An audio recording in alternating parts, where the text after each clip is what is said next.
Welcome to Team 13's Action Project presentation with the Paul Hodges Trust. Team 13 is made up of Lillian, Sheki, Joe, Lingzhao, Xiaojing and Karuga. The presentation will start with some information on the Paul Hodges Trust and the work it does.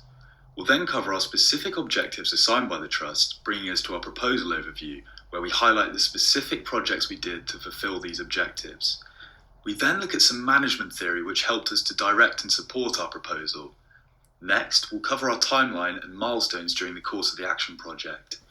We then look in depth into each one of our activities as well as their outcomes. Finally, we reflect on our project and what we have learned from our experience. The Paul Hodges Trust was established for the sole purpose of empowering women and girls in some of sub-Saharan Africa's poorest communities, helping them to break out of the poverty cycle. By providing grants for small charities and working directly in the affected regions, the Trust provides grassroots help right at the source. By partnering with small charities led and run by local people, they design and deliver high-impact projects. This targeted implementation is more successful at providing women and girls with the opportunities, education and healthcare they deserve. The Paul Hodges Trust has 5 main strategic aims: advancing women's economic empowerment, advancing sexual and reproductive health and rights, advancing girls' education, changing harmful norms and stereotypes, and finally, securing resources for future investment. After meeting and discussing with Jenny, the charity leader, we decided on 3 main objectives for our project. These were focused on alleviating the devastating impacts that COVID-19 had on some of West Africa's already poorest communities. The first objective was to raise £1,000 to pay for girls in Sierra Leone get back into school. Per £85 raised, the Trust is able to pay for a girl's uniform, stationery and learning utensils, as well as reusable sanitary pads for an entire year. Therefore, per £1,000, over 11 girls will be able to go back to school for a year, potentially changing their lives for the better.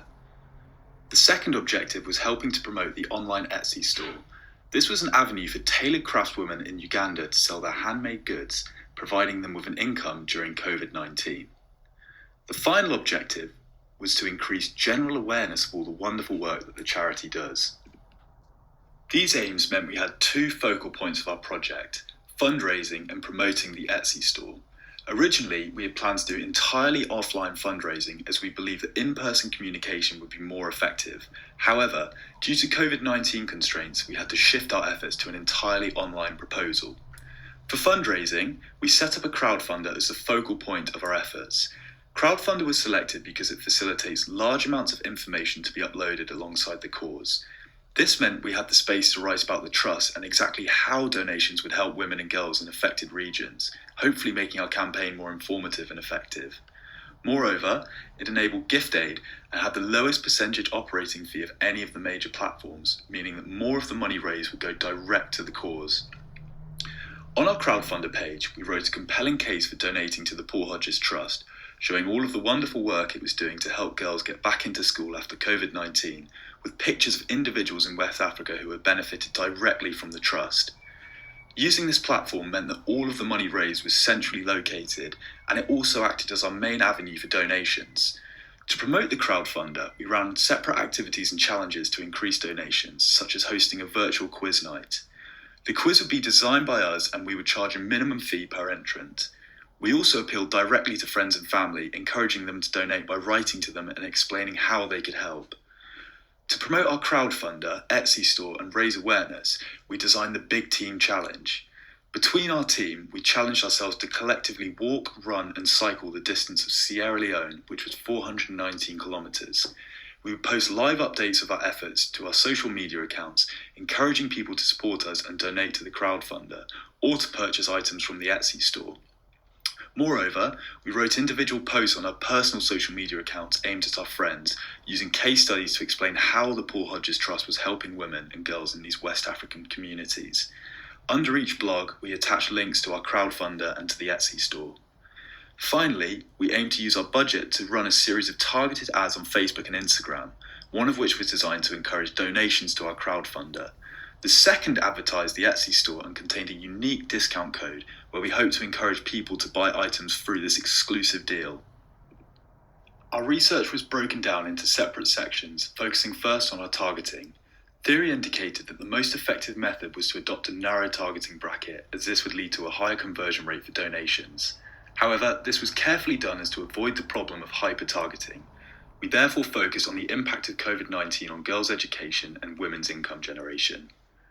Due to the nature of the trust, we adopted the Heartfelt Connector non-profit fundraising model. This meant we built our campaign on appealing to people's compassion and empathy without targeting specific groups of people. Trust was an important feature in the literature. Getting people to trust you and the cause is an important aspect in securing donations, hence why we designed the Big Team Challenge. If people could see that we were working hard to raise money for the trust, they would be more inclined themselves to donate. Theory states that clearly indicating donation impact and facilitation is important in increasing engagement. We did this by writing exactly how people's support would help and used individual case studies who have already been helped by the trust. Theory also stated the importance of conveying a strong and concise message on social media to improve the uptake of charitable campaigns. This was again the main reason why we focused much of our effort on appealing to people's empathy and trust through regular Facebook and Instagram updates. Our timeline is as follows. On the 7th of May, we made the project proposal. On the 3rd of June, we launched a crowdfunding project which ran all the way through to the end. On the 23rd of July, we launched the Team Challenge project, where we collectively covered the distance of Sierra Leone. On the 11th of August, we held the online quiz night, and on the 16th of August, all of the projects. We now look at the projects individually. The crowdfunder was the main focal point of our campaign. It was a result of the combined efforts of all the team members and all the projects we ran to support the crowdfunder. To do this, we changed our account profiles and wrote blog posts encouraging our relatives and friends to donate. We created posters for Instagram and Facebook and purchased a targeted ad campaign on both platforms for a week so that these posters could be displayed, such as the one shown on the left. Finally, we posted regular progress updates on social media platforms for our Big Team Challenge, encouraging people to donate further. As previously mentioned, our main goal is to be able to fund as many girls as possible to have a year of education. The metric of measurement for this as a group was to thus raise as many £85 as possible. The initial minimum goal of being able to support 2 was met very early on within the month of June. Once the challenge started, the number of donations started to increase again. At this point, we decided to raise our target to being able to support 4 girls for the year. As of the 14th of August, we have collectively managed to raise over £1,000, ultimately meaning 13 girls will be able to be supported for a whole year.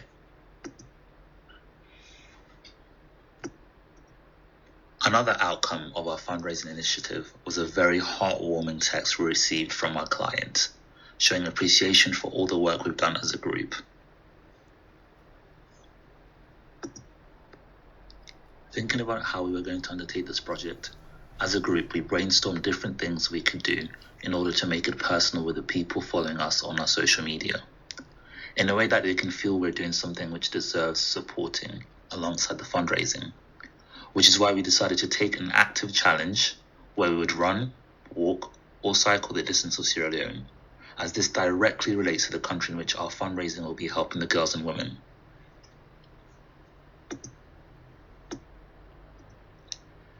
The Getting Active Team Challenge took a total of 19 days to successfully complete.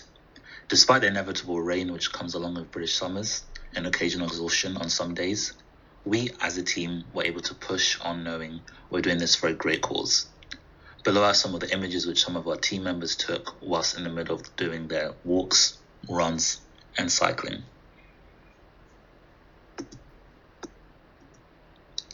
Leading towards near the end of our project, we decided to also plan another final activity to have a final push in awareness, engagement, and donations.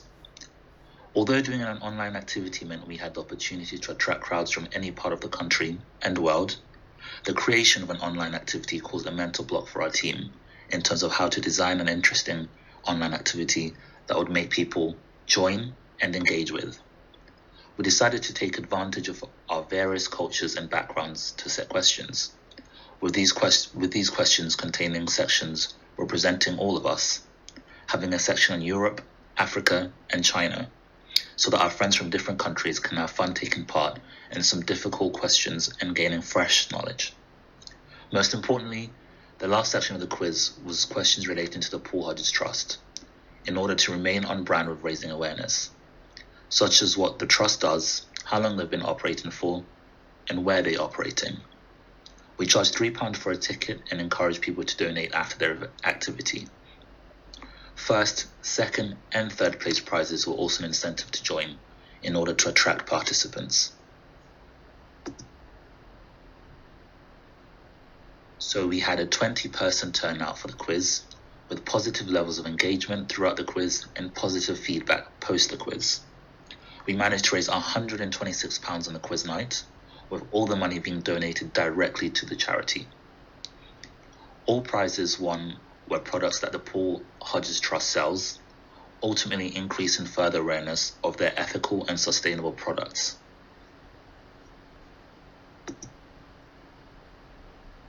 When it comes to the Etsy shop promotion, we decided to create a discount code to drive sales on the Trust Etsy page, make sure we are regularly posting on Instagram and Facebook, and also we decided to use ads to promote the shop.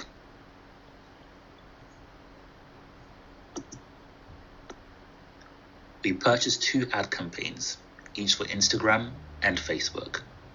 One was aimed at spreading awareness of the Paul Hodges Trust and directing people to our crowdfunder, while the other was designed to showcase the amazing artisan products handmade by women in Uganda, thus promoting the Etsy shop where they sell their goods. We decided to use Facebook and Instagram as we'd be able to have very descriptive analytics whilst the ad is running and post the ads are running.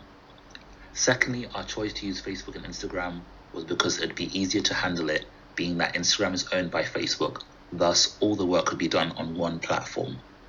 Our third main reason of why we used Instagram and Facebook is because they are one of the most biggest social media platforms combined.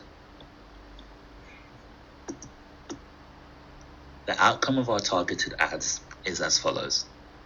Total amount of people who have seen the ads reached 9,728 people as of the 16th of August, with actions being a measurement of the number of ad-driven engagements, clicks, and conversions.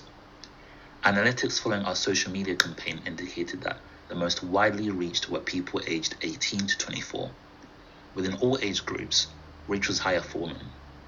However, as reach was inversely proportional with age, an increase in age group showed a decrease in reach. Our advertisement campaign was most effective on Facebook in terms of acquiring reach.